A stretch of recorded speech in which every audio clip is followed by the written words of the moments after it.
אני 28 שנה במקצוע, ואני ניהלתי פה אינסוף של פיגועים. לראות את האכזריות, איך לקרוא להם, אנשים, אני לא יודע, המחבלים האלה התנהגו כלפי עם ישראל, לא ראיתי בחיים שלי.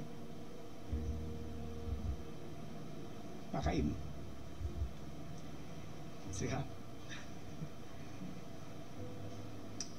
זה רגע של נשברים. זה העם שלך. בני אדם. חפים מפשע.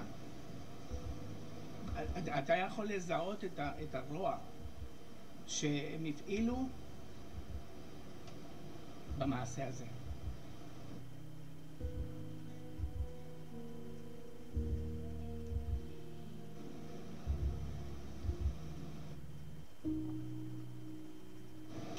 זה שבר את כולנו, לגמרי.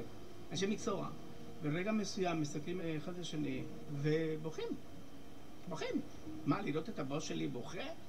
כן, גם הוא בוכה. התברר שגם אנחנו אנשים עם לב ודם ועצמות שחיים, הם לא.